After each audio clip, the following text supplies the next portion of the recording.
నమస్కారం సార్. నమస్కారం.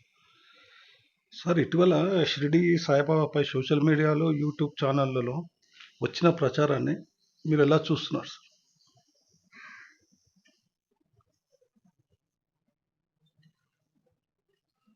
అంటే ధర్మం అంటే తెలియని వాళ్ళు, హిందూ మతంలో ఉండేటటువంటి ఒక గొప్పతనం తెలియనటువంటి వాళ్ళు, వాస్తవం చెప్పాలంటే వేదాల్లో, ఉపనిషత్తుల్లో, భగవద్గీతలో ఏవైతే గొప్ప విషయాలు ఉన్నాయో సార్, వాటిని తెలియక ఆ, చేస్తున్నటువంటి ఒక కార్యక్రమం. అంటే తెలియక కాదు, వాళ్ళకి తెలుసు సార్. వాళ్ళకు కూడా తెలుసు.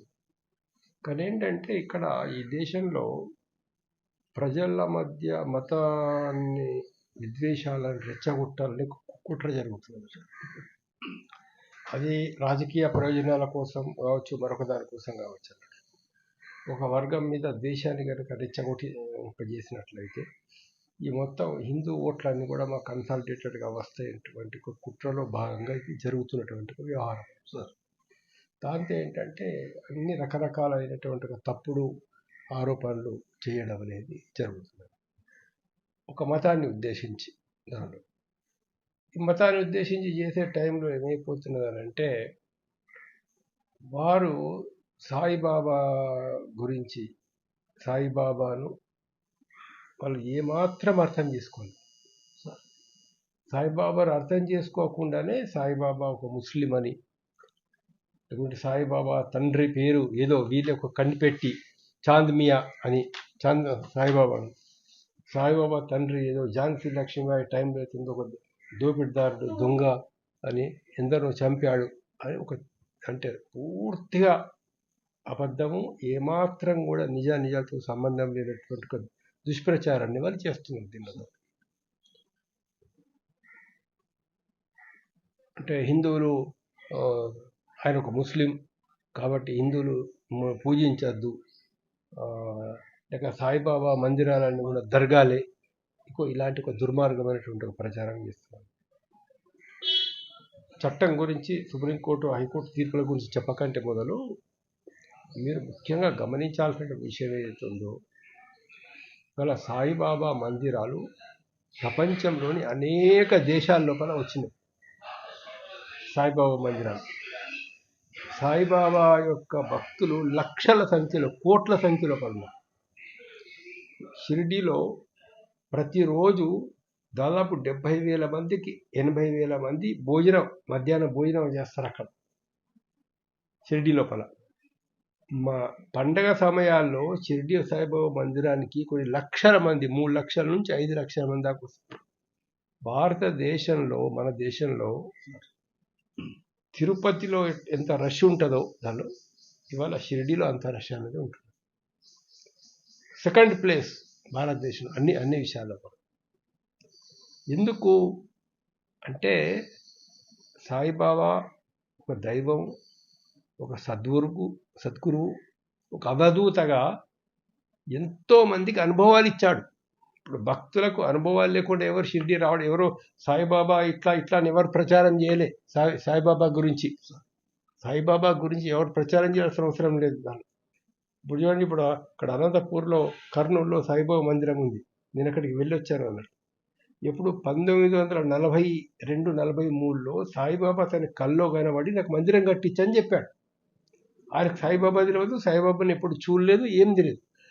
ఆయన కనుక్కొని ఇట్లా ఉంటాడు, నాకు ఒక సాధువు కనబడ్డాడు, నా యొక్క కళలోపల రమ్మని చెప్పినాడు, మందిరం కట్టించమని చెప్పి ఆయన వెతుక్కుంటూ షిరిడీకి పోయి, షిరిడీలో బాబా ఫోటో, ఇతడే నాకు కళ్ళలో కనబడ్డాడు అని ఆయన అక్కడ ఒక మందిరం అనేది కట్టించడం అనేది జరిగిందట. సో ఎంతో మందికి ఎన్నో రకాలుగా సాయిబాబా ప్రత్యక్షమైన అనుభవాలు ఇచ్చాడు. ప్రత్యక్షమైన అనుభవాలు తిన్నారు. ఎంతోమంది చెప్తారు ఇవాళ బాబా యొక్క దయ లేకుంటే మేము బతికే వాళ్ళం కాదు, దానిలో బాబా యొక్క అనుగ్రహం లేకుంటే మా జీవితం ఈ విధంగా ఉండేది కాదని చెప్పి. ఇప్పుడు వాస్తవంగా నా జీవితం లోపల కూడా నాకు సాయిబాబా ఎన్నో అద్భుతమైనటువంటి అనుభవాలు ఇచ్చాడు. వాళ్ళు నేను జడ్జిగా సెలెక్ట్ అయ్యే టైం లోపల కానీ, మరొక టైంలో కానీ అనేక సందర్భాల్లో, ఇంకొక 2 నిమిషం అయితే ప్రాణం పోతుంది అనేటువంటి సందర్భాల్లో కూడా బాబా అనుగ్రహం వల్ల నేను జీవించడం జరిగింది. అదేవిధంగా ఎంతో ఇవాళ ఇంకో ఉన్నత స్థాయికి హైకోర్టు జడ్జి స్థాయికి కూడా రాగలిగినామంటే ఇది కేవలం బాబా యొక్క అనుగ్రహం వల్ల. ఇంకా రెండో విషయం, సాయిబాబా యొక్క అనుగ్రహం వల్ల ఏం జరిగిందనంటే సాయిబాబా సంస్థానానికి సాయిబాబాకు సంబంధించినటువంటి ఒక డాక్యుమెంట్లు అన్నీ కూడా నేను తీసుకొచ్చాను. అహ్మద్ నగర్ కోర్టుకి వెళ్ళి తీసుకొచ్చాను. మా గురువు గారు సాయినాథ్ నిషరత్ బాబు గారు నాకు చెప్పారు ఈ పని. అది దాన్ని ఇది 93, 94 నుంచి 1993, 94 నుంచి డాక్యుమెంట్ తీసుకొస్తే మన 2003లో మళ్ళీ కొన్ని డాక్యుమెంట్ తీసుకొచ్చాను. దాని తర్వాత కూడా మళ్ళీ కొన్ని డాక్యుమెంట్స్ తీసుకొచ్చాను. అది మొత్తం సంస్థానికి సంబంధించినటువంటి అన్ని పేపర్స్ దాదాపు నా దగ్గర ఉన్నాయి. అంతేకాదు బ్రిటిష్ గవర్నమెంట్ ఏవైతే ఒక ఇంటెలిజెన్స్ రిపోర్ట్ పంపించిందో దాని కాపీ కూడా నా దగ్గర ఉన్నది ఇక్కడ. సో ఇవన్నీ పరిశీలించిన తర్వాత సాయిబాబాను ఫస్ట్ సాయిబాబా ఆయన ఒక ఫకీర్ మాదిరిగా ఒక సన్యాసి మాదిరిగా కనబడితే, ఇప్పుడు చాలామంది ఏమనుకుంటారంటే ఫకీర్ అవతారం ఉండేసరికి ముస్లిం అని చెప్పేసరికి, మీరు జనార్దన స్వామి యొక్క అనుభవం చూడండి, తులసిదాస్ యొక్క అనుభవం చూడండి. తులసిదాస్కు నాకు రాముడు ప్రత్యక్షం కావాలా, దైవం కావాలా, ప్రత్యక్షం కావాలని కోరుకుంటాడు. తులసిదాస్ గురువు ఏమని చెప్తారంటే రాముడు ఏ రూపంలో రావచ్చా నువ్వు గుర్తుపట్టాలి కదా అంటాడు. సరే అని చెప్పి తులసిదాసు ఇట్లా గంగానదికి స్నానం చేయడానికి వెళ్తూ ఉంటే తను ఎదురుగా ఒక ముస్లిం సుల్తాన్ వేషం లోపల గుర్రం ఎక్కి భగవంతుడు వస్తాడు, దేవుడు వస్తాడు. ఆయన చూసి ముస్లిం అనుకుంటాడు, ఈయన అనుకొని నమస్కారం పెట్టాడు, ఏం పెట్టాడు, వచ్చేస్తాడు. మళ్ళీ గురుగారి దగ్గరికి వస్తే ఏమైందా నీకు భగవంతుడు దర్శనం అయిందా అంటే లేదు ఎవరు రాలేదు దారిలో అంటాడు. అరే పిచ్చోడా, ఎవరు ఆ గుర్రం మీద పోయిన సుల్తాన్ ఎవరు అనుకుంటున్నావు, దానిలో భగవంతుడే ఆ రూపంగా నీ దగ్గరకు వచ్చాడు, నీకు రాముడు ఆ రూపంగా నీకు దర్శనం ఇవ్వడానికి వచ్చాడు, ఎట్లా చేస్తున్నావు నువ్వు అని చెప్పి. మరి ఇంకోసారి కూడా అట్లనే జరుగుతుంది తులసిదాస్కు.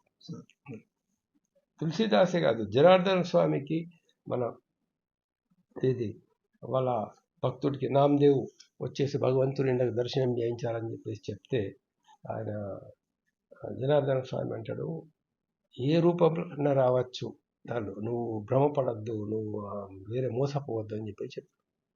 అనేసరికి ముస్లిం ఫకీర్ వేషంలో వస్తాడు. కుక్కలు తీసుకొని వస్తాడు తనెంబడి. జనార్దన స్వామి చూసి వెంటనే కాళ్ళ మీద పడతాడు. పడంగానే కుక్క పాలు పిండు అని చెప్తాడు. ఈయన భక్తితో పాలు పిండిన తర్వాత ఆయన రొట్టె తీసుకొచ్చి గిన్నె లోపల రొట్టె వేసి పాలు పోసేసి ఈయనకు తినిపించి తను తింటాడు. లాస్ట్కు నామదేవ్కి వచ్చేసి ఇది కడుక్కొని రాకుంటాడు. తను ఒక 2 మెతుకులు మిగులుతాయి. అది తినేసరికి ఆయనకి ఏమైపోతుందంటే ఎక్కడ లేని ఒక జ్ఞానం అనేటటువంటిది ఆయనకు వచ్చేస్తుంది. నిజమైనటువంటి భక్తి ఏంటిదో, దైవం యొక్క కృప ఏంటిదో ఆయనకు తెలుస్తుంది. కాబట్టి ఏంటంటే సాయిబాబా గురించి ఏమీ తెలియదు వీళ్ళకు, తెలిసినా దుర్మార్గంగా వీళ్ళకు ప్రచారం చేస్తారు.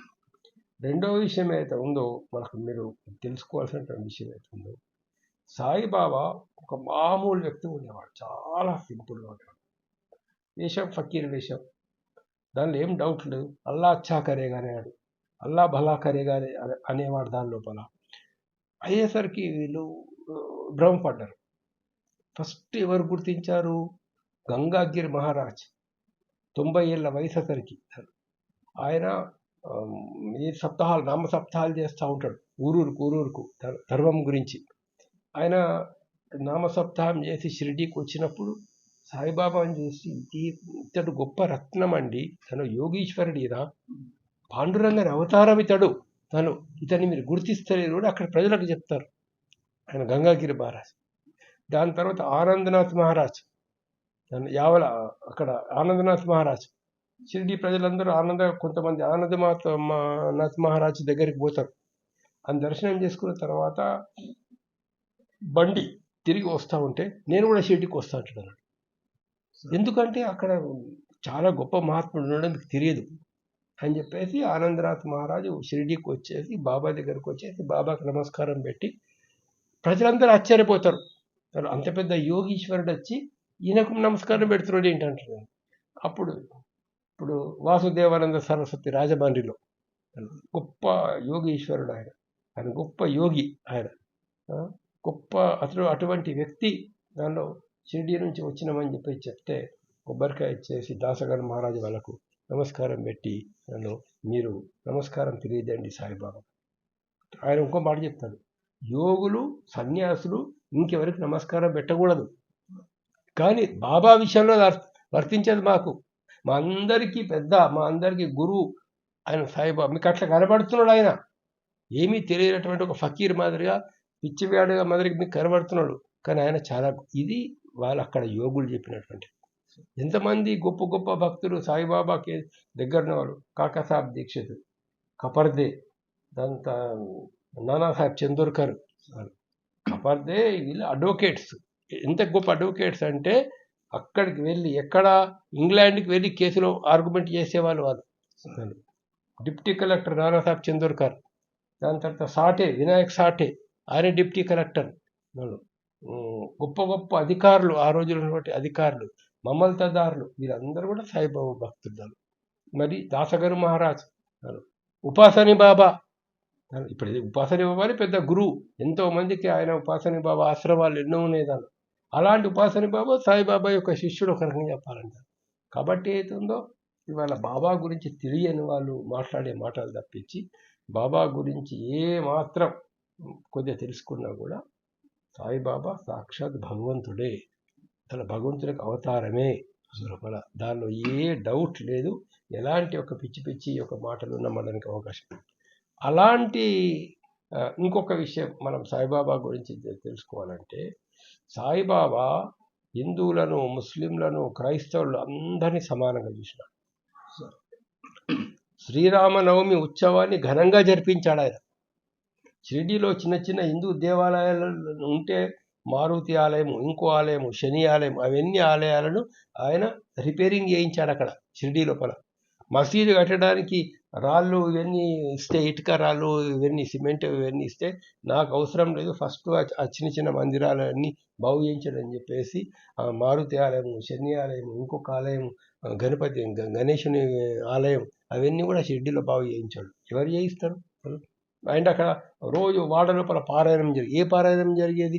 ఏకనాథ భాగవతం పారాయణం జరిగేది, రామ విజయం పారాయణం జరిగేది. దానిలో అన్ని అక్కడ జరుగుతున్నటువంటిది ఏంటిది పరిస్థితి దానిలో. మరి వాళ్ళ నువ్వు బాబాను, నువ్వు ముస్లిం అంటున్నావు, మరి ధుని వెలిగించేవాడు దానిలో. తర్వాత గంటలు ఉండేటి అక్కడ. ఒక ముస్లిం అయితే అక్కడ నువ్వు ధుని వెలిగించేసి ఏకనాథ భాగవతం చదువుమని చేసి చెప్తాడు. కపర్దే భార్యకు రామనామం చెప్పించుకో అని చెప్పాడు. ఒకసారి బడే బాబా ఒక వ్యక్తిని తీసుకొచ్చి వీడు మతం మార్చుకున్నాడు అని చెప్తాడు. బాబా ఈడ్చి చంప మీద కొడతాడు. మరి కొట్టి మతం అంటే అన్ని అబ్బాని మార్చుకున్నావా అని చెప్పేసి అంటాడు. బాబా ఏ రోజు కూడా అన్ని మతాలని ఆయన ఫాతిహా చదివేవాడు, దానిలో ఏం డౌట్. ఈజీగా చేశాడంటే, మేము ఇట్లా చేస్తే మాకు దైవానికి దూరం అవుతాం, అట్లా చేస్తే మేము దైవానికి దూరం అవుతాం, రకరకాల భయాలు వీళ్ళు క్రియేట్ చేసినారు దానిలో. సమాజం అలాంటి అపోహలు ఏమీ అవసరం లేదు. సాయిబాబా దగ్గర ఏందనంటే ప్రేమ. నీ హృదయంలో మనుషుల పట్ల ప్రేమ ఉన్నదా? నీ హృదయంలో జంతువుల పట్ల ప్రేమ ఉన్నదా? ఇప్పుడు ఏం చేస్తాడంటే లక్ష్మీబాయికి చెప్తాడు, లక్ష్మీ నాకు ఆకలి అవుతున్నది అంటాడు. గబగబా వెళ్ళి లక్ష్మీబాయి రొట్టె చేసుకొని వస్తుంది. చేసి ఏం చేస్తాడు బాబా? కుక్క ఉంటే కుక్క కేసేస్తాడు. లక్ష్మి అంటే ఏంటి బాబా నీకు ఆకలి అవుతుంది అంటే, అక్కడికి పోయి నేను ఇంటికి పోయి పరిగెత్తుకొని తీసుకొస్తే వంట చేసుకొని ఇట్లా వేస్తున్నావు, కుక్కకి వేస్తున్నావు అంటే, అందులో ఉన్నది ఇందులో ఉన్నది ఒకటే. దాని ఆకలి నా ఆకలి ఒకటే. అక్కడ ఇవాళ నువ్వు కుక్క రొట్టె తిని కుక్క కడుపు నిండితే నాకు తెనుపులు వస్తున్నాయి చూడు, నా కడుపు నిండింది చూడు, దానిలో నాకు ఎంతో ఆనందం కలిగింది, నాకు ఎంతో సంతోషం. ఏం చెప్తున్నా అక్కడ? ఆత్మ ఒకటే, విశ్వాత్మ ఒకటే. అందులో వేరే అనేది లేనేలేదు. ఇక్కడ వేరే మనం కనబడుతున్న మనుషులం వేరే, ఆ జంతువు ఈ జంతువు మనుషులు వేరే, కానీ ఇవన్నిట్లో నడిపిస్తున్నటువంటి లోపల ఉన్న ప్రాణం, మీలో ఉన్న ప్రాణం, నాలో ఉన్న ప్రాణం, అతనిలో ఉన్న ప్రాణం, ఇంకోలో ప్రాణం, ఇవన్నీ ప్రాణాలను నడిపేటటువంటి ఒక ఆత్మ, విశ్వాత్మ ఒకటే, దానిలో ఏం చేంజ్ లేదు. ఈ సందేశం తను ఉపనిషత్తుల్లో ఇదే సందేశం ఉన్నది. సార్ వేదాల్లో ఒక రకంగా ఇదే సందేశం ఉన్నది. దానిలో ఆ వేదాల సారాన్ని, ఉపనిషత్తుల సారాన్ని సామాన్య మానవులకు కూడా అర్థమయ్యేటట్లు సాయిబాబా చేశాడు. అది సాయిబాబా యొక్క గొప్పతనం, సాయిబాబా గొప్పతనం. కాబట్టి అవుతుందో ఇది వీళ్ళు ఒక దుర్మార్గమైనటువంటి ప్రచారం చేస్తున్నారు. ఇవాళ ఈ ఢిల్లీ హైకోర్టు తీర్పు అనేది చాలా సంతోషకరంగా, చాలా అభ్యుదయకరంగా, చాలా బాగుంది. అంటే యాక్చువల్గా సార్ ఇంకొకటి, ఇప్పుడు ఈ అంశంలో ఢిల్లీ హైకోర్టు ఇచ్చిన ఆదేశం చట్టపరంగా ఏ సందేశాన్ని ఇస్తుంది సార్? నిన్న ఇచ్చిన హైకోర్టు దాని మీద ఇప్పుడు చట్టంలో చాలా స్పష్టంగా ఉంది. చట్టంలో చాలా స్పష్టంగా ఉంది. ఒక వ్యక్తిని మనం డిఫేమ్ చేయరాదు, ఒక వ్యక్తికి అపకీర్తి మనం కలిగించరాదు, ఆయన గౌరవానికి మనం భంగం కలిగించరాదు. ఇప్పుడు తర్వాత మత విద్వేషాలని రెచ్చగొట్టకూడదు. తర్వాత భక్తుల విశ్వాసాలకి భంగం కలిగించేటటువంటి విధంగా కూడా మాట్లాడకూడదు. ఇది బిఎన్ఎస్ చట్టం 350 చట్టంలో బిఎన్ఎస్లో వీళ్ళ కొత్తగా వచ్చినటువంటి, పాత చట్టంలో కూడా ఉంది, మరి ఇప్పుడు కొత్త చట్టం లోపల సెక్షన్ 350 అందులో ఏంటిది ఇప్పుడు ఇక్కడ అంటే ఒక వ్యక్తిని అవమానపరచడం,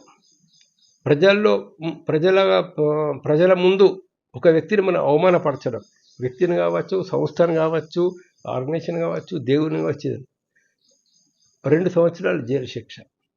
అదేవిధంగా ఫాల్స్ స్టేట్మెంట్ చెప్పడం, ఫాల్స్ రూమర్స్ చేయడం దీని లోపల, దీనికి 3 సంవత్సరాలు జైలు శిక్ష 351 కింద దానిలో. సో ఇవన్నీ చట్టం లోపల ఉన్నాయి. దానిలో మత విద్వేషాన్ని రెచ్చగొట్టడం కూడా తప్పని చెప్పేసి ఇక్కడ ఉంది ఇక్కడ. కాబట్టి ఈ చట్ట ప్రకారంగా యాక్చువల్గా చెప్పాలంటే ఇప్పుడు నేను కూడా ఇక్కడ డీజీపీకి ఇంతకుముందు లెటర్ పెట్టాం, కమిషనర్ ఆఫ్ పోలీసుకు లెటర్ పెట్టాం. వాళ్ళు షిరిడి పోలీస్ స్టేషన్ వాళ్ళు కేసు బుక్ చేస్తున్నారు, కానీ మిగతా చాలా పోలీస్ స్టేషన్ ఏం చేయాలని వాళ్ళకి అర్థం కాక గమ్మున ఉన్నారు, లేదా అక్కడి నుంచి మాకు ఇది ఒత్తిడి వస్తుందని చెప్పేసి గమ్మున. అది చాలా తప్పు. చట్ట ప్రకారంగా మీరు ఏ చర్య తీసుకోవాలో మొదలే కనుక ఆ చర్య తీసుకొని ఉంటే ఈ పోలీస్ డిపార్ట్మెంట్ కానీ మిగతా డిపార్ట్మెంట్ వాళ్ళు ఈరోజు ఈ సమస్య వచ్చేది కాదు. రెండవది అయితే ఉందో, ఇప్పుడు ఈ గూగుల్, యూట్యూబ్, వాట్సాప్, ఇవి రకరకాల గ్రూపులు, ఈ సోషల్ మీడియా దాని మీద ఉందో మనకు సెంట్రల్ గవర్నమెంట్ ఇంతకుముందు ఒక చట్టం తీసింది, information technology intermediary guide lines and digital media ethics code rules 2021. దీని ప్రకారం ఏంటిదనంటే కేంద్ర ప్రభుత్వం గ్రీవియన్స్ అప్పలెట్ కమిటీ దాన్ని ఒకటి ఏర్పాటు చేస్తారు. అంటే గ్రీవియన్స్ అప్పలెట్ కమిటీ అంటే ఎక్కడైతే ప్రజల యొక్క మనోభావాలు దెబ్బతింటున్నాయో, లేదా ప్రజల గౌరవానికి భంగం కలిగే విధంగా, మా గౌరవానికి ఏమన్నా భంగం కలిగించే విధంగా వీడియోలు తీశారు, లేక సోషల్ మీడియాలో పెట్టారు, గూగుల్లో వచ్చిందని చెప్తే వాళ్ళు ఈ యొక్క గ్రీవియన్స్ అప్పలెట్ కమిటీకి వీళ్ళు అప్రోచ్ కావచ్చు. ఎప్పుడు ఫస్ట్ వీళ్ళకు గూగుల్కి చెప్తారు, లేక యూట్యూబ్కి చెప్తారు, లేక పోలీస్ స్టేషన్ చెప్తారు. వాళ్ళు చర్య తీసుకోనప్పుడు, వాళ్ళు తీసేస్తున్న వాళ్ళ బాధ్యత వాళ్ళు తీయనప్పుడు ఈ గ్రీవియన్స్ అప్పలెట్ కమిటీకి వెళ్ళాలి. సాయిబాబా సంస్థను వాళ్ళు ఎప్పుడు వెళ్ళారు? 29/7/2026 రోజు ఇవాళ సాయిబాబా సంస్థానం వాళ్ళు ఈ గ్రీవియన్స్ అప్పలెట్ కమిటీ దగ్గరికి వెళ్ళారు. వెళ్ళి అప్పీల్ నంబర్ 139158 139158 కింద వీళ్ళు అక్కడ వేసి ఈ విధంగా సాయిబాబా మీద దుష్ప్రచారం చేస్తున్నారు, సంస్థానం మీద దుష్ప్రచారం చేస్తున్నారు, అన్ని తప్పుడు వీడియోలు పెట్టారు, 35 వీడియోలు దాని వాళ్ళు రిఫర్ చేసేసి దీని మీద మీరు యాక్షన్ తీసుకోండి అని చెప్పేసి చెప్పడం అనేది జరిగింది. చెప్తే ఏమైపోయిందంటే వాళ్ళు గ్రీవియన్స్ అప్పలెట్ కమిటీ కూడా తొందరగా స్పందించాలి వాళ్ళు కూడా. అప్పుడు వీళ్ళు ఏం చేసినారంటే ఢిల్లీ హైకోర్టులో కేసు వేశారు. ఢిల్లీ హైకోర్టులో మన కేసు వేసిన తర్వాత ఢిల్లీ హైకోర్టులో సాయిబాబా సంస్థాన్ అడ్వకేట్లు, సెంట్రల్ గవర్నమెంట్ యొక్క అడ్వకేట్లు, అది గూగుల్కు వీళ్ళకి సంబంధించిన సోషల్ మీడియా అడ్వకేట్లు, వీళ్ళందరూ కూడా ఆర్గ్యుమెంట్లు మొత్తం చెప్పేసిన తర్వాత అప్పుడు ఢిల్లీ హైకోర్టు చాలా స్పష్టంగా చెప్పడం జరిగింది. ఏంటంటే జీవించే హక్కు, గౌరవప్రదంగా జీవించే హక్కు కూడా ఉంటుంది. జీవించే హక్కు అంటే మామూలు కాదు, గౌరవప్రదంగా జీవించే హక్కు ప్రతి ఒక్కరికి ఉన్నది. ఒకరి గౌరవాన్ని భంగపరిచే విధంగా, ఒకరిని అవమానపరిచే విధంగా తప్పుడు సమాచారం, తప్పుడు వీడియోలు కనుక ఎవరైనా వేసినట్లయితే అది నేరం అవుతుంది. అది మనుషుల యొక్క మనోభావాలను సాయిబాబా భక్తుల యొక్క మనోభావాలను దెబ్బతీసే విధంగా ఉన్నప్పుడు తప్పనిసరి దాని మీద చర్య తీసుకోవాల్సిందే. అయితే ఏ వీడియో ఎట్లా ఉంది, ఏ వీడియో ఎట్లా ఉంది అనేటటువంటి దాన్ని కూడా ఈ యొక్క గ్రీవియన్స్ అప్పలేట్ కమిటీ వాళ్ళు పరిశీలించి వాటిని మీరు ఆపేయాలని చెప్పేసి చెప్పండి. ఈ ఆర్డరు వాళ్ళు 13/8/2026 రోజు మన హైకోర్టు గారు ఆర్డర్ ఇచ్చారు. కాదు, 13 రోజు వీళ్ళేదో గ్రీవెన్స్ అప్పలేట్ కమిటీ 13/8/2026 రోజు హైకోర్టు ఆర్డర్ అనేటటువంటిది వచ్చేసిన తర్వాత వాళ్ళు ఏమన్నారంటే, హైకోర్టు వాళ్ళు 11/8/2026 రోజు వారం రోజుల లోపల ఈ grievance appellate committee orders pass చేయాలని చెప్పారు. వారం రోజుల లోపల ఆర్డర్స్ పాస్ చేయాలని చెప్పేసి వాళ్ళు చెప్పేసిన తర్వాత వీళ్ళు ఈ గ్రీవెన్స్ కమిటీ వాళ్ళు కూడా వెంటనే 2 రోజుల లోపలనే ఆర్డర్స్ పాస్ చేసి 13/8/2026 13 ఆగస్ట్ మొన్న అయితే చాలా స్పష్టంగా ఆర్డర్ ఇచ్చేసి ఇవన్నీ వీడియోలు తీసేయాల్సిందే అందులో అని చెప్పేసి ఆర్డర్స్ అనేది ఇవ్వడం జరిగింది. దీని లోపల ఇప్పుడు ఈ హైకోర్టు ఆర్డర్ వచ్చేసింది, గ్రీవియన్స్ అప్పలేట్ ట్రిబ్యునల్ యొక్క ఆర్డర్స్ కూడా వచ్చేసినాయి. ఇక ముందు కనుక ఎవరన్నా అలాంటి వీడియోలు చేసినా, వీడియోలు పెట్టినా, ఏమి చేసినా కూడా చట్ట ప్రకారంగా 3 సంవత్సరాలు జైలు. అది వాళ్ళు ఒళ్ళు దగ్గర పెట్టుకొని గుర్తుంచుకోవాలా. దీని లోపల తర్వాత ఇంకోటి ఏదో జంగనే వాళ్ళకి ఏదైనా సమాచారం కావాలంటే నన్ను డైరెక్ట్ ఎవరైనా కాంటాక్ట్ చేయొచ్చు, అన్ని డాక్యుమెంట్లు నేను చూపిస్తాను దాని లోపల. ఇంకోటి ఏంటిది, బాబా గురించి రాసిన పుస్తకాలు ఉన్నాయి. ఇప్పుడు కాదు, బాబా గురించి రాసిన పుస్తకాలు ఇప్పుడు కాదు, ఎప్పటి నుంచి ఉన్నాయి బాబా గురించి రాసిన పుస్తకాలు. ఆ కాలంలో రాసినటువంటి వాళ్ళు, దాసగని మహారాజు రాశాడు బాబా గురించి, కపర్దే డైరీ ఉంది, దీక్షిత్ డైరీ ఉంది, పుస్తకాలు. దాని తర్వాత సచ్చరిత్ర ఉంది, సాయిబాబా రాసినటువంటిది. మన ఈ దాబోల్కర్ రాసినటువంటి సచ్చరిత్ర ఉంది. ఎన్నో పుస్తకాలు మనం కాదు, ఫారినర్స్ రాశారు బాబా గురించి. విదేశాలకు వెళ్ళి వచ్చిన వాళ్ళు షిరిడి లోపల ఉండి అక్కడ అనుభవించి రాశారు. ఏంటి ఇంత గొప్ప గొప్ప వాళ్ళందరూ కూడా బాబా భక్తులు ఎందుకైనారు అంటే కపర్దే చెప్తాడు. సరే, ఇక్కడ షిరిడీకి వచ్చి కపర్దే చాలా కష్టాల్లో ఉండేది. నాకు ఎంతో జీవితం అంతా అల్లకల్లోలంగా ఉండి తల మీద ఎంతో భారంతో నేను షిరిడీకి వస్తే బాబా దగ్గర కూర్చుంటే నా భారం అంతా దిగిపోయినట్లు అయిపోయింది. నాకు ఇప్పుడు మొత్తం ఫ్రీ అయిపోయినానండి ఇక్కడ. నాలో దీక్షిత్ ఏమంటాడు, ప్రాక్టీస్. ఆ రోజుల్లో దీక్షిత్కు కానీ కపర్దేకున్న ఆదాయం ఎంత, కొన్ని వేల లక్షల రూపాయల ఆదాయం. అలాంటి ఆదాయాన్ని వదిలిపెట్టుకొని అక్కడికి వచ్చి ఇక్కడ నాకు ఆత్మకు శాంతి దొరుకుతున్నది, నాకు ఆనందం దొరుకుతున్నది, నాకు మార్గం దొరికింది, నాకు ప్రాక్టీస్ అవసరం లేదు, డబ్బులు అవసరం లేదు, నేను ఇక్కడే ఉండిపోతా అని వాళ్ళు చెప్పారు బాబా దగ్గర. మరి బాబా దగ్గర వాళ్ళు ఏం పొందారు, ఇంత పొందితే బాబా దగ్గర వాళ్ళు అక్కడ బివి నరసింహస్వామి మెడ్రాస్ నుంచి ఆయన ఒక గొప్ప అడ్వకేట్ ఆయన. ఇదైతే ఇంకా బాబా సమాధి అయిపోయిన తర్వాత 1933-34లో ఆయన షిరిడీకి వెళ్ళి అక్కడ ఒక అద్భుతమైనటువంటి అనుభవం పొందాడు. కాబట్టి ఇవన్నీ కూడా దృష్టిలో పెట్టుకొని ఒక నిజమైనటువంటి మార్గం మానవ జాతికి, సమాజంలో శాంతి భద్రతలకు, ప్రపంచంలో శాంతికి, ప్రపంచంలో నిజమైన అభివృద్ధికి, మనుషుల మధ్య ప్రేమకు నన్ను సాయిబాబా బోధనలే శరణ్యం. జర్నలిస్టులు, యూట్యూబ్ ఛానళ్ళు, సోషల్ మీడియా వినియోగదారులు మరియు ప్రజలకు మీరు ఇవ్వాలనుకునే సందేశం ఏంటి సార్? అదే చెప్పారు. నేను ఏం చెప్తున్నా అంటే వీళ్ళకి తెలియకపోతే తెలుసుకోవాలి సార్. సాయిబాబా గురించి మొత్తం సాహిత్యం చదవాలి. ఇప్పుడు నేను రాశాను, ఇది సాయిబాబా ఎవరు అనేది రాశారు ఇక్కడ పార్ట్ 3. ఈ మధ్యన వీళ్ళు ఏవేవైతే పిచ్చి పిచ్చిగా వాగుతున్నారో వాటన్నిటికీ పుస్తకాల్లో ఆన్సర్స్ ఉన్నాయి. సాయిబాబా ఎవరు అనే దాని లోపల నేను అనేక డాక్యుమెంట్లు దీని లోపల చూపించాను. తర్వాత ఇందులో ఏంటంటే సాయిబాబా సచ్చరిత్రలో బాబా గురించి ఏమని ఉంది అనేటటువంటి విషయాలను కూడా ఈ యొక్క పుస్తకం లోపల నేను ప్రస్తావించడం అనేది జరిగింది అన్నట్టు. ఎక్కడెక్కడ ఏ ఓవిలో ఏముంది, ఏ ఓవిలో ఏముంది, ఎక్కడ ఏముంది అనేటటువంటిది. ఇప్పుడు ఒక దగ్గర ఏమంటారంటే వాడు బాబాని ఒప్పుకున్నాడు ముస్లిం అని చెప్పేసి వాడు చెప్తున్నాడు. అక్కడ ఏమైందనంటే ఒక భక్తుడు బాబా దర్శనానికి వస్తాడు. ఆయనకు మనసులంతా కూడా సాయిబాబా ముస్లిం అనేటువంటి ఒక భావన ఉంటుంది. అందుకని ఆయన బాబా దగ్గరికి వచ్చి బాబా నేను ఒప్పుకోడక్కడ. అప్పుడు సాయిబాబా ఏమంటాడంటే దానిలో నేను ఒక ముస్లిం ఫకీర్ను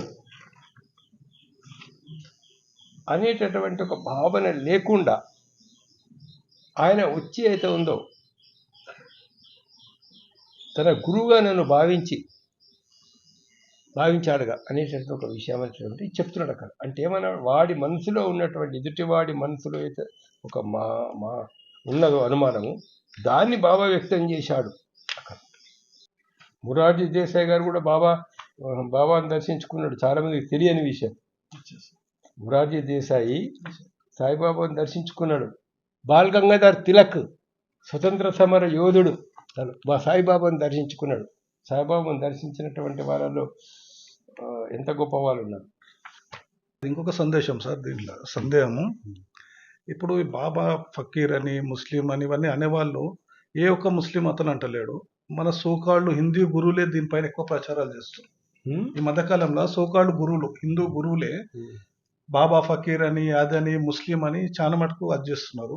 దాని వెనకాల ఏముండొచ్చు సార్ అసలు యాక్చువల్? ఎందుకు ఈ రకంగా వాళ్ళు దుష్ప్రచారం చేస్తారు బాబా పైన? అక్కడ సమస్య ఏంటంటే ఈ సృష్టికర్త ఒక్కరా ఇద్దరా? ఎక్కడైనా కానీ ప్రపంచం ఇలా మోహన్ భగవతే చెప్తున్నాడు ఒక దగ్గర సృష్టికర్త ఒక్కడే అని చెప్పేసి, ఇద్దరు లేరని. ఈ మొత్తం సమస్త విశ్వం, ఈ భూమి, సూర్యుడు, చంద్రుడు, నక్షత్రాలు, ఆకాశము, సముద్రాలు, నదులు, ఇవన్నీ ఈ విశ్వం అనేటువంటిది. ఈ విశ్వం ఏర్పాటు చేసింది ఒకే ఒక భగవంతుడు, ఇద్దరు కాదు. అతడే ఇన్ని ప్రాంతాలను పుట్టించాడు.